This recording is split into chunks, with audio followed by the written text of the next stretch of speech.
Scott kind of helped me with the topic is we wanted to do something that was seasonal. So I thought, well, why not summer fruit? I'm not leaving vegetables out for any reason. It's just that there's so many fruits that I can talk about, and then I threw avocado in there too. But there's so many delicious fruits that are available at the supermarket right now that aren't available during other times of the year, or they're available but not in the same flavor that we're gonna see during the summertime. What is a fruit that you guys think of as specifically a summertime fruit? Melons. That you see more often in the summer is going to be your melons, and specifically I can talk about watermelon. And I brought a little one just for sake of convenience, right? Because I didn't want to have to carry around a big one because some of those are super heavy. It was a good workout, but I just got a little one. But it's still the same concept. When you pick out a watermelon, you want to make sure that it's heavy for its size, that it feels real heavy. You're Because supposed to cut that a hole means in that it it's and then right. taste it. What's that? You're supposed to cut a hole in it and then taste it. Plug it. Yeah, If you plug it. ever wander around the produce department in the supermarket, you see some pretty strange things, because they do say that you should slap it or thump on it and it makes a hollow sound. Have you guys have heard that before? So I think it sounds pretty hollow. Yeah.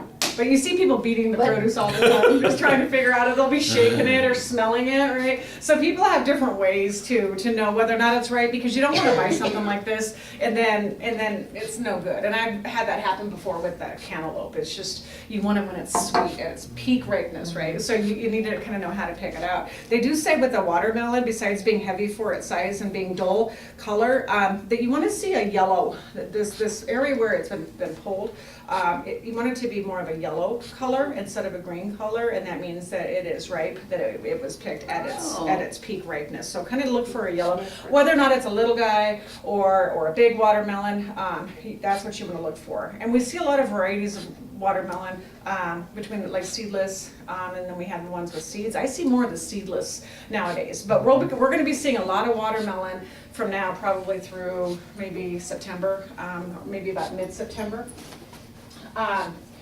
The one thing about the watermelon is that it can be, and you guys have the handout, it can be stored at room temperature. We want to store it at room temperature. We want to just keep it there until we're ready to use it. You don't have to refrigerate it until you cut it. You want to, if you do cut it to pieces like what I have right here, then you want to refrigerate it anytime that you cut it. So should you wash a watermelon? You're not going to eat the skin, right?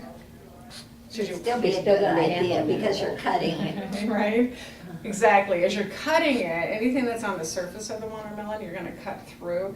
And if there's any microorganisms or dirt or somebody just handling it, it's going to go through to the part that you're going to eat. You always want to wash your fruits and vegetables. And what we have with our program is we always have a little fruit and veggie brush that's designated for fruits and veggies.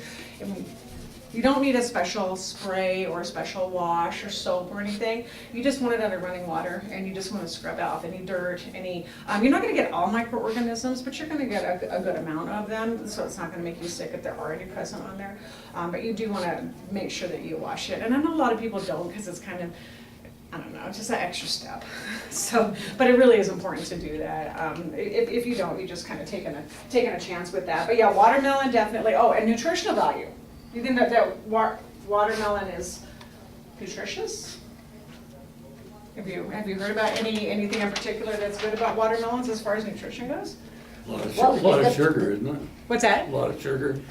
Well, with any of the fruits, you're going to have that natural sugar. And watermelon has a lot of, obviously, water. There's a great amount of water. That's what. So it's a great fruit for summertime because it's going to rehydrate you. There is some of the natural sugars that are in there, just like any of the other fruit. But in addition to that, you're going to have the potassium and vitamins, a lot of vitamin A and vitamin C, and also there's fiber in all of the fruit too that you're going to be eating. So when you do take in that sugar, it's going to be digested along with the other nutrients that are present in that watermelon, and so the body is going to digest it where the sugars aren't going to affect you as quickly as like if you had a candy bar. So the way the body digests those sugars in a fruit is going to be different than how it's going to digest it in some of the other fruits that you eat.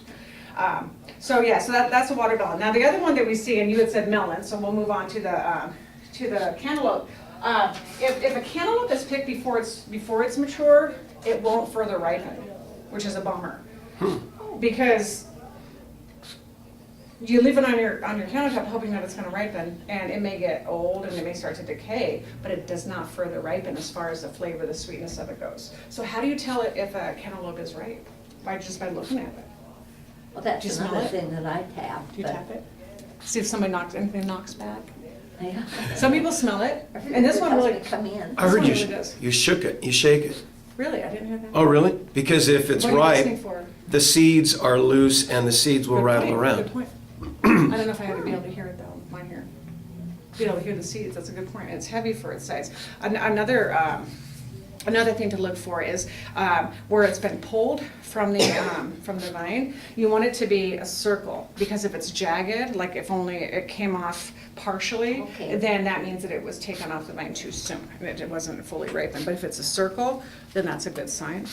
And on the other end, if it gives under pressure, if you push on it and it gives a little bit, which this one Push on the does. end or Yeah, anywhere? push on the end. So if you push on the that. end opposite the. On the end opposite the Oh, stand, uh-huh. if it gives a little bit, then you know that it's ripe. Okay. You can also smell it. And also if it's a little bit more yellow and less green, then it's ripe. And that might be a good point too, or maybe if it is heavy for its size, because then you know that there's more of the moisture.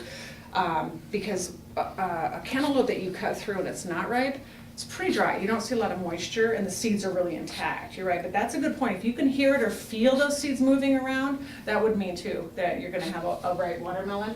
And of course, you guys know that when you, and I had cut this one this morning, it's gonna be nice and, the orange color, and it's gonna be very wet inside, and it's gonna be very moist. The cantaloupe that's not ripe is gonna be a much duller color than this brightness. But it's hard sometimes because you think it looks like it's good, but if you do all of those things, you're gonna know that you have a ripe watermelon. The first thing that I do is I press on the end of it just to see if it gives a little bit, because then you know. If it's still really hard, it's not ripe. And they say that smell it's it. not further ripe then. Yeah. And then, of course, I cut them into cubes. You can eat these a lot of different ways. When I was younger, I used to just take half of a cantaloupe, just like a bowl. Yeah, I Yep. think some people sprinkle salt and stuff on it. think I, remember I seeing like that. salt on my watermelon and cantaloupe, but I don't want salt on anything else. Yeah, and it's interesting. I don't know if it just kind of brings out the flavor, the juiciness of it, but or you can cut it into pieces. It's just a matter of getting the skin cut off of the cantaloupe. But actually, this is an excellent purchase as far as price per ounce, because you get a lot of cantaloupe. Same with watermelon. You really have to have a plan for watermelon, because it is a lot. If you buy the big one, buying the smaller one's a better idea, because I know in my house we buy a big watermelon and we don't go through it fast enough. There's so much to it, and you can't freeze it because there's too much water, and it does not freeze well. Most of these will freeze pretty well, but a watermelon does not. Cantaloupe does freeze, and you can use them in I think you were talking about the smoothies. Most of these do really well as a smoothie. I was thinking about last time you were here, I remembered I'd never seen that done before, in washing a cantaloupe that you talked about, and you actually you put the dye Oh, in. did I do that? Okay, Yeah, good. I'm glad to hear that I had done that, because I don't have it for this time. But that way you can kind of see what you're cutting through, that you're putting to the inside of that. And there have been some cases of foodborne illness associated with specifically cantaloupe, and that was in Colorado. What kind of dye, was that just food coloring that you put on it? You put food coloring on the cantaloupe and then slice through it. And you could see where. And you could Yeah. see where the, So we just put a dot here that kind of represents anything that might be on the surface of the cantaloupe, and then cut through it, and it goes right through to the inside of that, what I call the meaty part of the cantaloupe that you're gonna eat, but you can't see it. So you don't really know what you're putting through the cantaloupe until you actually use like a food dye, and then you can see what it would actually look like. So yeah, I'm glad you remember that. I mean, because that's usually a good visual for people to say, wow, there is, stuff on the outside of my fruits and vegetables that I really should probably wash off. We don't see it. even So you stuff don't with, think about it. like apples and things like that, should you do that too? What, wash them? Yeah. Yeah, absolutely. Even with apples, so even if there isn't, let's say, microorganisms not growing in the skin of an apple, there certainly is dirt, and there's also people who handle them in the supermarket. And then we almost always eat the skin of the apple, or we do cut through it. So, and then some people are concerned about pesticides, and they say that washing an apple will actually can reduce the amount. If there is pesticides on that particular apple, it will reduce the amount. So there's a lot of different reasons to do it, and you don't need a commercially processed cleaner, and I know they sell them in a lot of places, but it hasn't been, the benefits haven't been, I guess verified by the USDA. So they say, you can use it, but we don't know of its effectiveness, and it might just be a waste of money. So we just say running water and a brush and scrub it. How are you on organic? Organic, oh, that's a great question, because we see so much of that anymore. And we have a supermarket here in town now that does sell all organic produce, and it's pricier. And so one thing that I have done is I've gone on a website called Environmental Working Group, and they give a list of those fruits and vegetables that they consider, or that have been tested and have had the most pesticide residues, that they call the Dirty Dozen, and then they have the Clean 15, which in tests have shown that they do not have as many pesticide residues. Now that specific website, Environmental Working Group, they're a little over the top as far as paranoia, I believe, with some of the things that they send me with emails and stuff, but I think it's a really good starting point. So there's some things like apples were one thing that they recommend you buy organic. Well, and most berries. What's that, the berries? Berries. Berries depending on where they come from, but I haven't seen it on the Dirty Dozen list. So, some of the fruits that we get from other countries, because their rules and regulations regarding pesticide use are different than in the US. Sometimes their amounts are a little bit higher, so it might depend on where it's come from, because a lot of times we don't know where our fresh fruits and vegetables have come from. Chile, Mexico, we kind of want it to be from the US or somewhere local, but not always. But as far as just kind of answering that question, it just kind of depends on what it is, but I typically don't buy a lot of organic produce.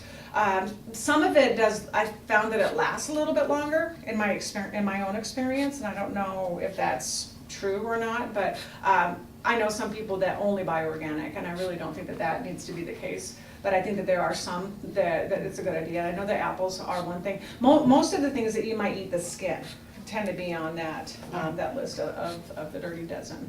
I think that's why I go with like the berries and apples and grapes. I try to get organic. And if you wash them really good, if you rinse them really good, that also helps quite a bit too. That's usually what we tend to do. Okay, so I want to show you guys the mango. So the mango is available. Not just in the summer. We see the mango is available year round, but it's at its peakness. The best flavor is going to be in the summertime. But what I wanted to show you, so I wanted to do a little demo about how do you cut? Let me get my cutting board. How do you find my cutting board? Oh, here it is.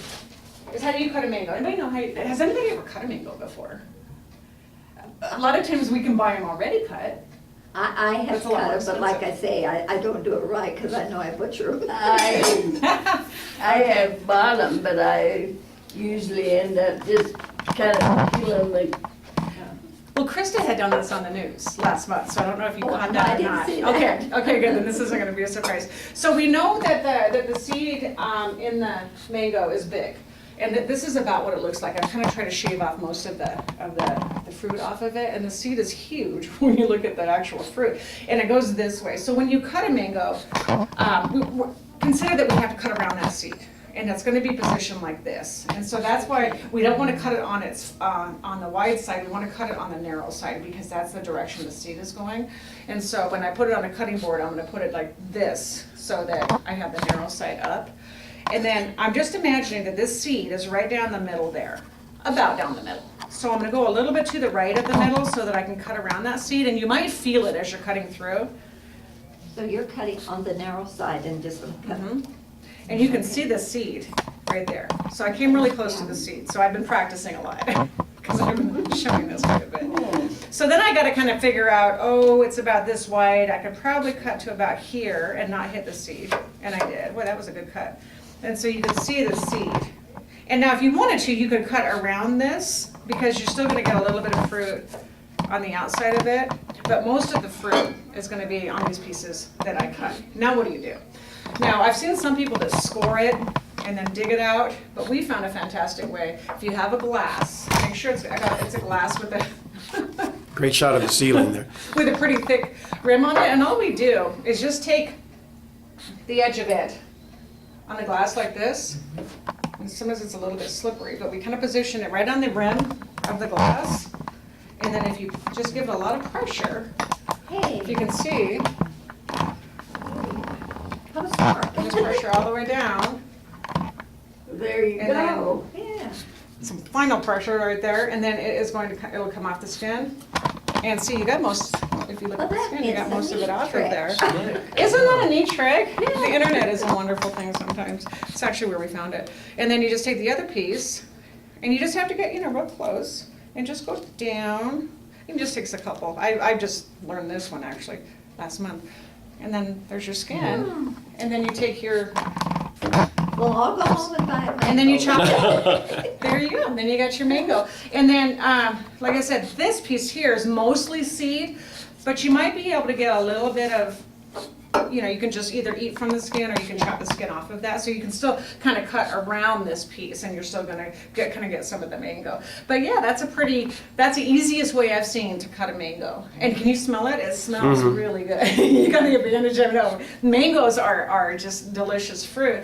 And just for the convenience wise, if you guys, I cut these up, so if anybody wanted to sample any of these, that's what I have this out here for, and I wasn't sure how many people that I would get.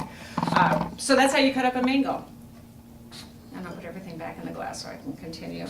Mangoes are,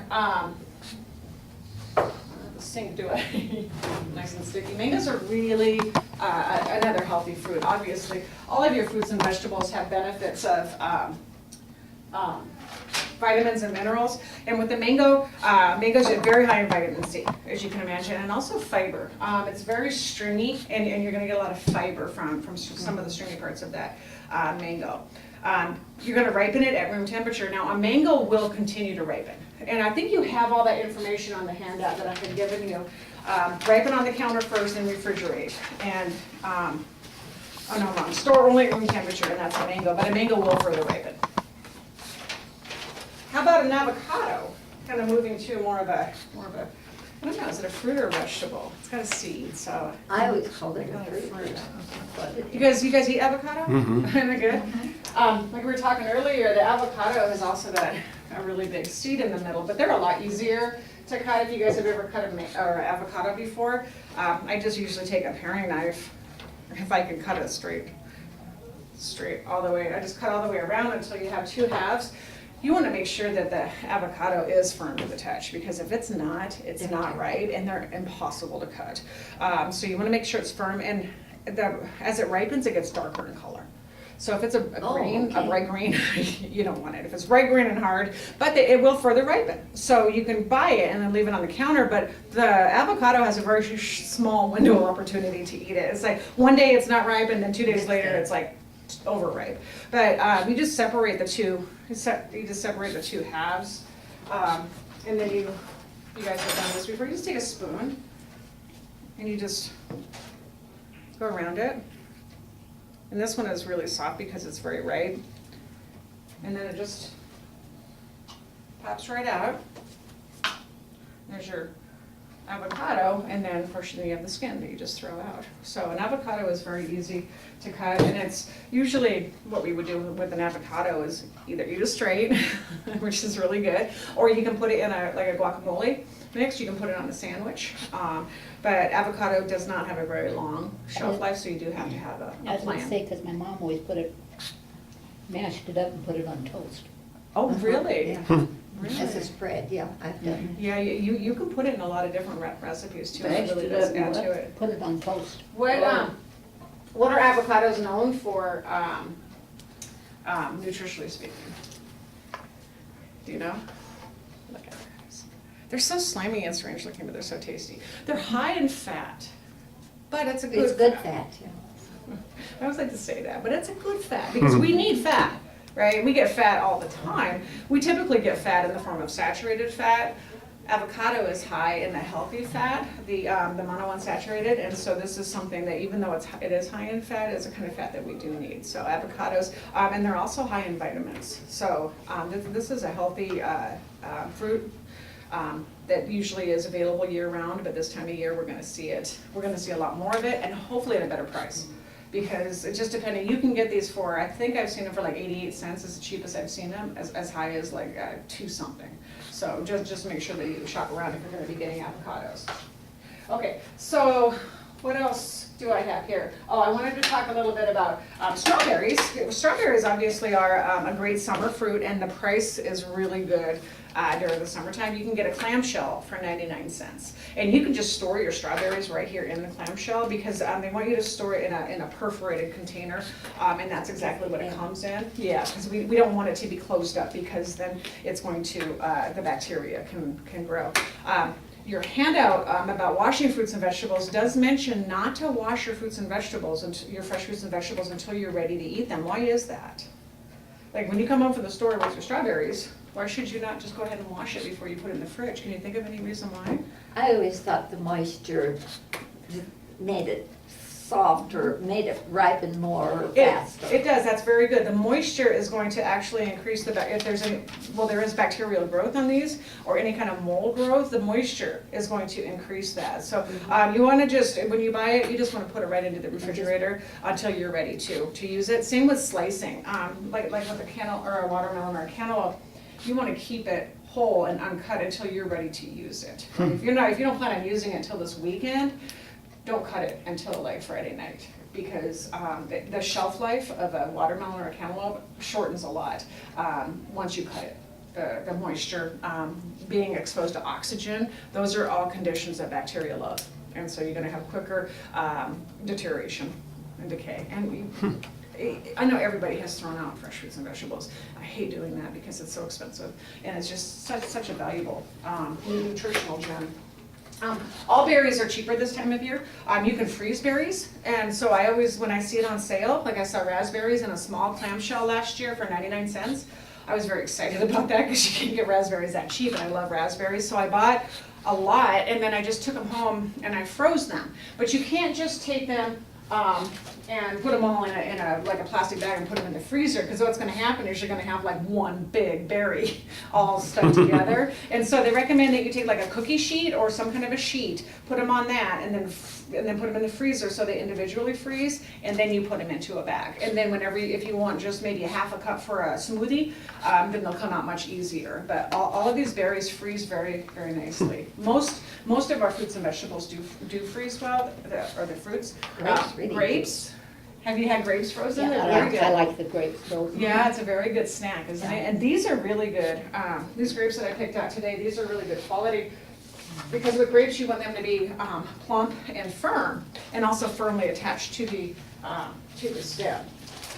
And sometimes they're not so firmly attached to the stem. Sometimes when you get a bag like this, a lot of them have already fallen off, but these obviously are firmly attached to the stem, and they are very plump. Why did I choose red instead of the green grapes? Let's say, because green grapes are the same price. They're very popular. They're both high in vitamins, mostly vitamin C and potassium, but the reason why I like red ones is because these are higher in something called, it's a phytochemical called anthocyanin, and you don't see that in the green grapes. And anthocyanin is really good for your heart. It's got another phytochemical called resveratrol, long name, which is also very healthy, very good for your heart. The red grapes are higher in the phytochemicals. A phytochemical is simply just a compound that grows within the fruit that is very healthy for humans. And so if you're gonna eat grapes and you don't really care what color, then buy the red grapes, because they are a bit healthier than your green grapes with their phytochemicals. Yeah, And that's I why I didn't buy know those. that. They're the same price. But grapes, gosh, I went to a couple different stores between yesterday and today, and I saw such a variance in prices. I mean, these grapes were like $2.99 because I was in a hurry, and I think if I had gone to another store, I don't know if it was Walmart or what it was, they were 99 cents. So you're really gonna have to like look at your supermarket ads to see what types of fruits are gonna What be. about the blue grapes? The way? The blue grapes? Yeah, so those are the Concord grapes, and so those also are higher in phytochemicals than your green grapes. So those are also a healthy choice. They're not quite as high in the anthocyanin.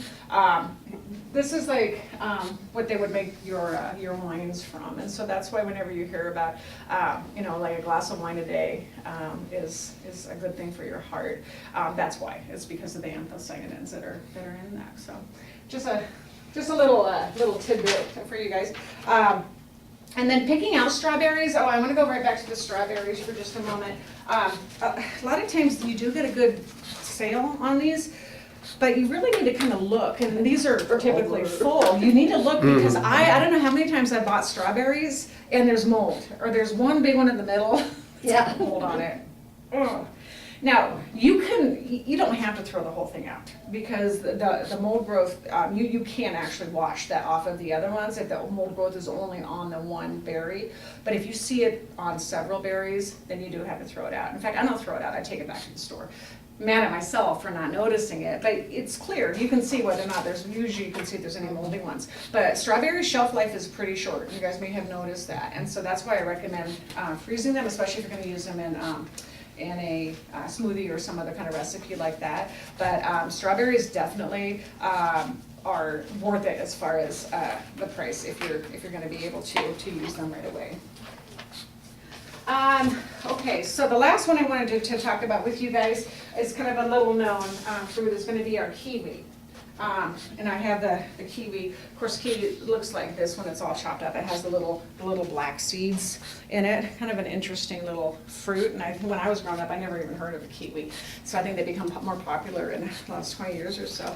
But this is what a kiwi looks like. You definitely want to wash a kiwi, and you can eat the skin, but it's really not that good, so I don't know why you would, but it's not gonna hurt you if you do, or if, a child does. But with the kiwi, these are a little bit more challenging than like a avocado, but you do the same thing. Is you just cut through the middle of it. I use a paring knife, I don't trust myself with a bigger knife. And then first let me tell you, picking out a kiwi, you want to make sure that the skin is unbroken and unbruised. And again, the skin will, or the actual kiwi will give to gentle pressure. Just like the avocado, just like the mango, you want to make sure that it's not too stiff. You want to make sure that it gives to pressure. And then it'll ripen on the counter, and then you can refrigerate it for up to a week, and you guys have all that information on your sheet. But you just take a spoon, just like you do with the avocado, and if it's nice and right, it will give pretty easily. And sometimes I just kind of push on it a little bit to loosen it up before I put the spoon in it, and then you just take the spoon, and just like the avocado, you just cut around it. And this one is really juicy, so I'm gonna go over this, but you just cut, with that spoon. And they have special spoons that are designed for this, for the purpose of cutting a kiwi. But I just use a regular teaspoon. And then you get very juicy, and then this is just the avocado that you get from that half of it. So, or not avocado, kiwi. Have you guys tried kiwi before? Do you like it? It's very good. I'm always surprised at how tasty the kiwi is. Okay, and so the handout that I had given you guys, let me see how much time I have. Okay, we're doing pretty good on time. The handout that I gave you, and I kind of started talking about this earlier, as far as storing, really is an important thing to know in order to extend the life. If you have something like a avocado that you're trying to ripen because you want to use it for a recipe, do you know, or have you ever tried different ways to hasten the ripening? Somebody said put it in a brown paper bag. Mm-hmm. With what? With an apple. Apple. Sounds weird, right? But it's because the apples give off what they call an ethylene gas, and it will, in a brown paper bag with an apple, it will hasten the ripening process, just like if you want to ripen a banana or some of the other fruits that will further ripen. You just put it in the bag with an apple, and the apple gives out that ethylene gas. But at the same time, if you have a fruit basket and you have, let's say, mangoes in there with the apple, you probably don't want to do that if you don't want to further ripen your mango, because the gas from the apple is going to hasten the ripening. So just remember that. That's what apples are used for. You don't have to cut it or anything. Just throw it in the bag with your avocado. And this tells you what to store in the refrigerator, and it kind of gives you an idea of time. And it does recommend putting them in the perforated plastic bags, and that way that the moisture doesn't build up in the plastic bag. So if you have just a regular produce bag from the grocery store, poke some holes in it, and you can use that. I wouldn't buy anything special, any type of a special bag. And so it has the fruits and vegetables to store in the refrigerator, and then ripening on the counter first is your avocados and kiwi, nectarines, peaches, pears, plums, and plum cuts. Now the peaches are another summer fruit that I didn't see any at the store. They're not quite available yet, but peaches are another fantastic fruit to eat during the summertime. And there's really no special way to wash that or to cut it or anything. You just eat a peach just the way that it is. And you can also freeze. You can also freeze peaches. And then the ones that you don't want to put in the refrigerator, only at room temperature, are apples and bananas, citrus fruits, mangoes, melons, papayas, and they have a bunch of other pea ones, and then they show the vegetables. Tomatoes, which I don't think that they had that on there, but we were talking about it earlier. You don't want to refrigerate tomatoes, and I had always done that, and I found out that you don't want to refrigerate them because what it does, even though it does slow the ripening, so it gives a little bit of a longer shelf life, it affects the flavor of it. And so that coldness is going to, basically it takes away some of the flavor, so it's not quite as flavorful of a tomato. So you don't need to or really want to refrigerate tomatoes unless you cut them. Can you ripen a tomato by putting it in a brown paper bag with an apple too? Yeah, I've done that because I've grown tomatoes before, and when the weather starts turning and I want to save my tomatoes, and I will put them in a bag with an apple, and because they do further ripen on the counter, and so refrigerating them does make them last a little bit longer, but you're kind of, they'll last longer, but they're just not going to taste as good. And maybe it toughens the skin. I don't know if she was talking about the tough skin of tomatoes, and I don't know if refrigerating will do that or not, but the way that I see it is if it's refrigerated at the grocery store, then I'm going to refrigerate it at home. And if it's not refrigerated at the grocery store, then I'm not. So, I mean, that's kind of a good rule of thumb also, that just keep it stored the way that they're storing it in their refrigerator. Something like asparagus is another one. We see a lot of that in the summertime. And asparagus has a very short shelf life. I love asparagus, but I bought it before and then didn't use it right away because the recipe I was going to make didn't work out. But you want to store it in like a bowl of shallow water with the ends sitting in there, and then with a loose paper plastic bag over the top of it, and it'll last longer if you keep it just the tips moistened like that for your asparagus. Corn is another one we see a lot of during the summertime. Like sweet corn, you can get that fresh here, or you can get it at the grocery store, but you do not have very much time. You don't want to refrigerate it, because what's going to happen is when you refrigerate it and the longer you wait before you use it, the sugars break down, and so it's not nearly as sweet. Yeah, and we like sweet corn. Sweet corn is so good. So that's another one that you just want to keep on the counter, but use it within like a day or two. So, I mean, the shelf life, that's the thing. Fresh fruits and vegetables are so tasty and they're so healthy, but on the downside, they can be expensive and they have a short shelf life. So you have to have a plan for it. Just like with all of this, I figure if I didn't use it all, or if I didn't have enough people to eat it, we're gonna use it in a class that we're gonna teach in 2 days, because I figure once it's sliced, you gotta use it pretty quickly, unless you freeze it. And freezing it is definitely doable. But you have a class coming up. So I'm like, yeah, what should I do with all this fruit? Oh, I know what I'll do with it. But I could also freeze it. Many of these, I have frozen cantaloupe, but it gets a little bit mushy. But I use it in, like you were saying, in smoothies. I mean, there's nothing better than a smoothie with fresh fruit that's been frozen. Most of these things you can freeze, except for the watermelon. And I've never frozen avocado before, so I'm not really sure exactly what would happen with it. I think it just turns black. It just kind of grows. I have a friend that freezes her bananas all the time. Why did you? Yeah, that's a good point, because bananas, banana bread, right, or banana muffins, or Anything, even yeah. a Or smoothie. smoothie. But you can freeze it. You can freeze a hole in the skin. You can freeze it. You can smash it up and freeze it. You can slice it and freeze it. But yeah, you can freeze bananas. The only thing is that it accumulates a lot of moisture when it thaws. It's very wet, and so in the recipe you're using it in, you want to use a little bit less liquid, because you have so much liquid. Well, her husband would eat them frozen. What's that? Her husband would eat them frozen. Is that right? Well, I've seen them. We've done that before in a class where we actually put some yogurt on a frozen banana, and kids will eat it like and put sprinkle some nuts, and they'll eat it like a popsicle. Dill pickles are good frozen too. I've not tried that one. That's good. I've done grapes and a few of the other ones, but no, I haven't done dill pickles. So that's pretty much it. Just kind of just reminding. basically my purpose was just to remind people of the benefits, especially this time of year when we have such good fruits and vegetables that are available at a better price.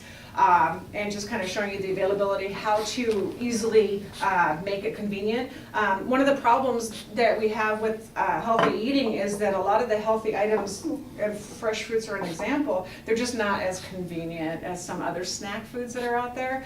And so we just kind of, when you make it convenient and you make like a fruit salad, and that's what I like to do, is I like to take all of these, except for the avocado of course, and put them in a bowl and just eat it as a fruit salad with the combination. It really makes a great flavor. Plus all the different colors. I mean, we got green and red and orange and purple and yellow. It's just some great colors. With every different color are different vitamins and minerals. And so like the cantaloupe being orange, we see more vitamin A in something like the cantaloupe.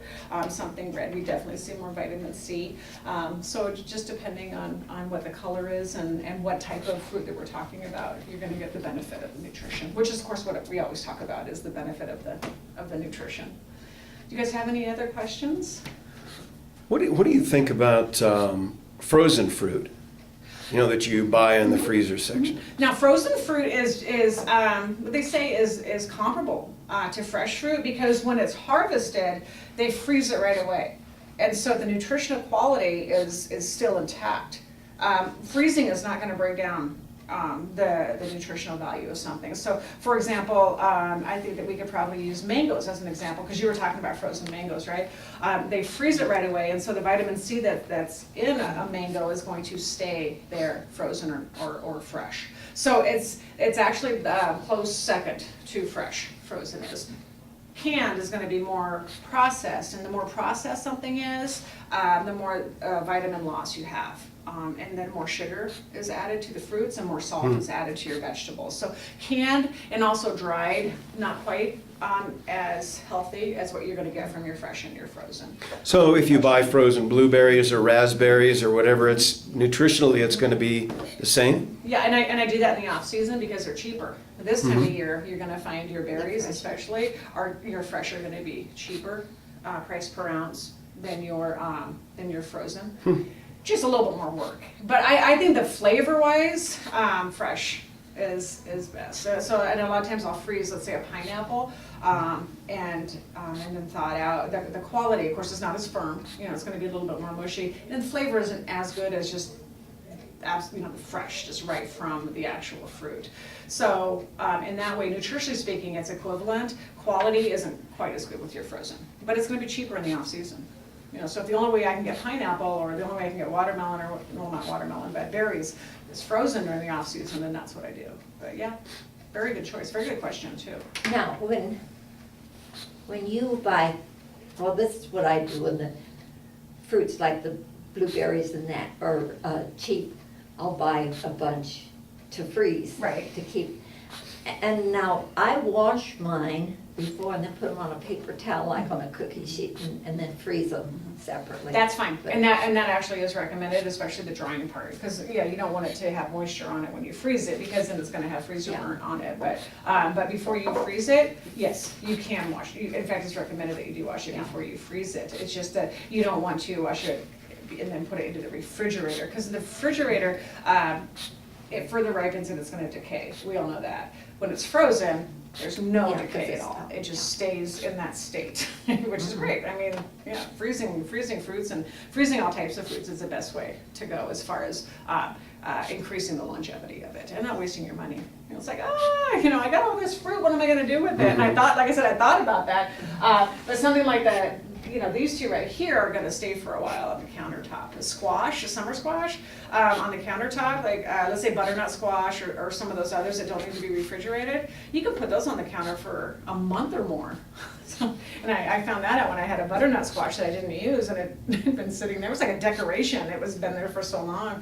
And then I found out that they don't further ripen, that you can keep them on your countertop, which is good to know, because we don't want to throw out things that we don't need to be throwing out. We can actually use them. So, yeah.